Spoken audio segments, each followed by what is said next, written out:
So let's talk about the soul. See, we live in a world of self-help, right? We do things that will help ourselves and the outward side of us, but our soul, we said last week, is down in that engine room, right? And down in that engine room, Dallas Willard, great Christian thought leader and teacher, he said this: the will is within all of us. Those are our intentions and our motives and those things that work. And then our mind is our feelings and emotions and things that come out of our mind, and our body displays those things, right? Our temperament. And some of our temperaments aren't real good right now, being holed up in our houses. But it's our facial expressions and our body and our actions. Then he said this, though. He said the soul is when the three of these things that God has created within each of us, the soul is when they're in perfect alignment. But this is where we're going to camp out this week. Paul goes on to tell them, don't worry about, I want you to circle this word there, anything. And you're going, really? Yeah, we're going to talk about it here in a second. Yeah, don't worry about anything. But then Paul tells us, instead, pray about, you circle this next word or underline it in your app, everything. Don't worry about anything. Pray about everything. Tell God what you need and then thank Him for all He's done. And when you do that, then you will experience the word that makes this work. Then you'll experience peace. It's what we're all searching for, isn't it? It's what we're all striving for, looking for, hoping to find, which exceeds anything we can humanly understand. Well, today, let's talk about Paul. I like people who get it. They're not writing about something they don't understand. Paul got it.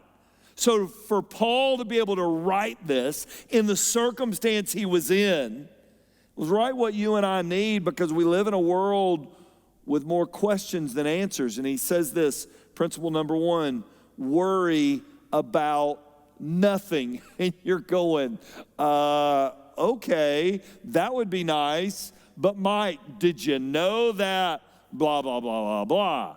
I worry about my kids. I worry about their future. I worry about my finances. I worry about my employment. I worry about our economy. I worry about, are they going to have graduation this summer? That's a real deal. I worry about, you could fill in the blank with a million different things. And yet Paul could say, worry about nothing. What did Paul know about it? Well, Paul knew a lot about it. In fact, Paul wasn't waiting to go to Chick-fil-A to breakfast in the morning to meet all his buddies in a Bible study group. He was waiting for his appointment with Nero to find out if he was going to be killed or not. How could Paul write that? So let's talk about this first. I want you to write down 2 words. Ready? Concern, worry, right? God never tells us not to be concerned. He never tells us not to let concern enter our... Yeah, there's things we're concerned about. I'm concerned. Where does concern grow into worry? When concern thinks it can control things, it grows into worry. Look at what he said. Don't worry about anything.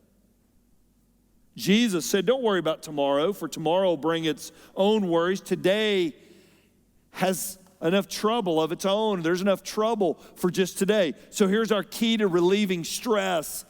Living a one day at a time life. Live one day at a time. Think of what this could do for your soul.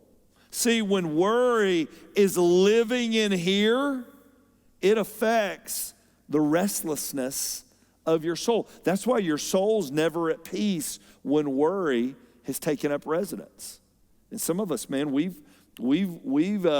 put a pillow out and blankets out for worry. And it's camped out. He's camped out with us. Principle number 2, pray about everything. Pray about everything. I love how the Phillips translation said it. Tell God every detail of your needs. To the most minute, tell him. Pray about everything. Worry about nothing. Pray about everything. To write this principle down. There's no problem too big or for God's power, too small for God's concern. I want you to write out beside it, God's got it. Ladies and gentlemen, prayer wasn't meant for us to convene once a day with God when it's comfortable. He wants us to be our last resort. God, I've got to go to you with everything. You're it for me. I'm going to you constantly throughout the day. Captain Miller didn't get on at the end of the day and go, hey, let me give you the summation of my day. Yeah, we lost one of our guys. And no, they were in constant communication. That's what prayer is meant for. Pray about everything. Finally, number 3, treasure Christ above all things. Treasure him above all things. Listen to what he said. His peace will guard your hearts and minds as you live, circle that word, live in Christ Jesus. You could write the word intimacy. Treasure Christ above all things. He doesn't want to be a thought. He wants you to be your first thought. Paul said this in Philippians 4, not that I was ever in need, for I've learned how to be content later on with what I have. I know how to live on almost nothing. I know how to live with everything. I've learned the secret in every situation, whether it's a full stomach or empty with plenty or little, for I can do everything through Christ who gives me strength. Here's the key. Invest more time in getting to know Jesus. Invest more time in getting to know Jesus. And that's what prayer is.